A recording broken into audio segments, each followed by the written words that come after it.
సింగరేణి అధికారుల సమస్యలు వెంటనే పరిష్కరించాలని, అధికారుల ఓపికను పరీక్షించవద్దని సీఎంఓ ఏఐ అధ్యక్షుడు ప్రధాన కార్యదర్శులు హెచ్చరించారు.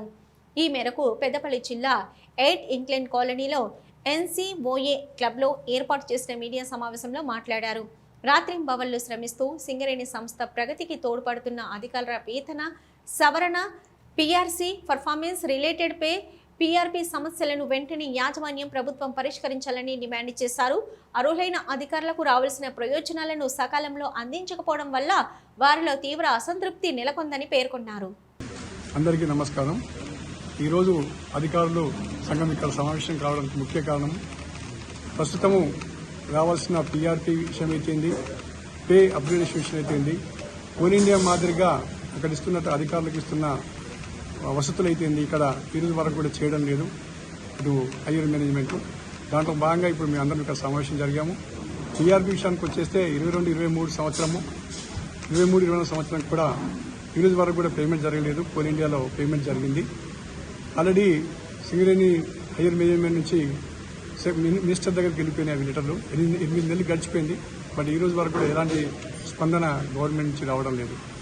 అదేవిధంగా పే అప్గ్రేడేషన్ విషయానికి వస్తే జనవరి 26 నుంచి కోల్ ఇండియాలో పే అప్గ్రేడేషన్ వచ్చింది. బట్ ఈ రోజు వరకు కూడా సింగరేణిలో ఎలాంటి స్పందన లేదు. కమిటీని పంపించడం జరిగింది కంపెనీ, కానీ కంపెనీ యొక్క రికమెండేషన్ను బోర్డులో పెడతామని చెప్పేసి ఈ రోజు వరకు మాకు ఎలాంటి ఎసిడెన్స్ ఇవ్వలేదు. అదేవిధంగా ప్రమోషన్ విషయంలో అయితేంది, ట్రాన్స్ఫర్ల విషయంలో అయితే ఎలాంటి పారదర్శకం కనబడడం లేదు. ఎవరు ఎక్కడ పనిచేస్తారో, ఎందుకు పనిచేస్తారో అర్థం కాని పరిస్థితి ఈరోజు సింగరేణిలో నెలకొంది. అందరికీ నమస్తే. సింగరేణి అధికారుల సంఘం తరఫున మేము సింగరేణి యాజమాన్యానికి ముఖ్యంగా మా సమస్యలపైన చాలాసార్లు దాదాపుగా ఈ 2 సంవత్సరాల మా పీరియడ్లో 60 నుంచి 70 సార్లు కలిసి వివిధ దశలలో రిప్రజెంటేషన్లు ఇవ్వడం, చర్చించడం జరిగింది.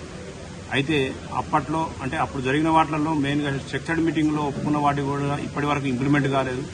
మరీ ముఖ్యంగా ఏంటంటే అందరికీ ఎఫెక్ట్ అయ్యే పీఆర్పీ ఏదైతుందో 22, 23, 24 2 సంవత్సరాలది కూడా ఇప్పటి వరకు వేరే వేరే సాంకేతిక అనుమతులు అది కారణాలతో ఇప్పటి వరకు డిలే అయింది.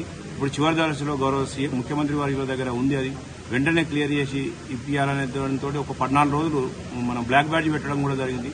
ఆ దశలో యాజమాన్యం మాకు అష్యూరెన్స్ ఇచ్చింది. మన రీసెంట్గా కొత్తగా సీఎండీ గారు వచ్చిన తర్వాత కూడా మేము కలవడం జరిగింది. వారు కూడా త్వరలో పరిష్కరిస్తామంటే మేము మళ్ళీ అప్పుడున్న ప్రోగ్రామ్ను ఏదైతే రిలే హ్యాంగర్ స్ట్రైక్ అనుకున్నామో దాన్ని ఆపి గోల్డ్లో పెట్టి ఇప్పటి వరకు 2 నెలలకు పైబడి రోజులు వెయిట్ చేయడం జరిగింది. అయితే ఇప్పటి వరకు కూడా మళ్ళీ అది కాకపోవడం మాకు చాలా బాధాకరమైన విషయం.